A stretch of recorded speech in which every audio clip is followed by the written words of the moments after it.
કડી શહેરની અંદર મોડી રાતે 8 ઇંચ કરતા વધુ વરસાદ ખાબક્યો છે, જેના કારણે અંડરપાસ પાણીમાં ગરકાવ થયા છે, જેના પગલે મુખ્ય રસ્તા ઉપર ટ્રાફિક જામના દ્રશ્યો જોવા મળ્યા છે. આપણે હું બતાવવા જઈ છું કડી શહેરના આ દ્રશ્યો છે કે જ્યાં લાંબુ ટ્રાફિક જામ જોવા મળ્યું છે. આપ દ્રશ્યો જોશો, લાંબી લાંબી કતારોમાં કલાકોથી વાહન ચાલકો હેરાન થઈ રહ્યા છે, કારણ કે જે રીતે લાંબુ ટ્રાફિક થયું છે ને ટ્રાફિકમાં મોટી સંખ્યામાં વાહનો ફસાયેલા જોવા મળે છે.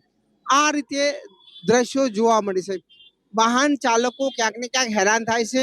કલાકોથી વાહન ચાલકો આ જ રીતે ટ્રાફિકમાં ફસાયા છે, કારણ કે જે પરિસ્થિતિ ઊભી થઈ છે, ટ્રાફિક પોલીસ ક્યાંક ને ક્યાંક જે ટ્રાફિક મેનેજ કરવું જોઈએ તે કરી શકતી નથી, કારણ કે જે રીતે બંને તરફ વાહનોની લાંબી કતારો જોવા મળી રહી છે.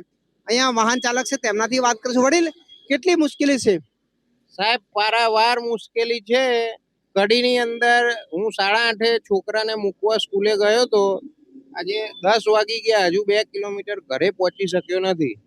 આખા કડીમાં 1 ઇંચ વરસાદ પડે તો પણ તમે કડીમાં બહાર નીકળી શકો નહીં, એવી મુશ્કેલી છે. અને આ મુશ્કેલી એ ભોગવવા માટે કડીના લોકો રાજી જ છે, કેમ કે હમણાં જ નગરપાલિકાની ચૂંટણી બધી બિનહરીફ થઈ છે. કોઈએ ફોર્મ ભર્યા નથી, ફોર્મ ભર્યા છે પાછા ખેંચ્યા. અને કેટલી તકલીફ પડે છે? ખૂબ મુશ્કેલી છે, કહું છું ને સાહેબ, કે હું છેલ્લા 2.5 કલાકથી અહીંયા ફસાયેલો છું. આપ સમજી શકો છો કે અહીંયા વાહન ચાલકો ક્યાંક ને ક્યાંક આ રીતે હેરાન થઈ રહ્યા છે.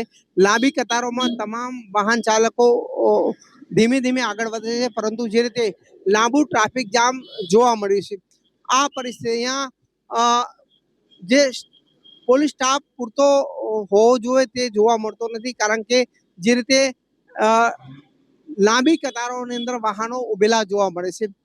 પહેલા જ વરસાદે કડી શહેરની અંદર લાંબુ ટ્રાફિક જામ થયું છે, કારણ કે જે રેલવે અંડરપાસ છે તે પાણીથી ભરાઈ ગયા છે, જેના કારણે લોકો વારંવાર હેરાન થઈ રહ્યા છે. અરુણ નગોરી, એબીપી મહેસાણા.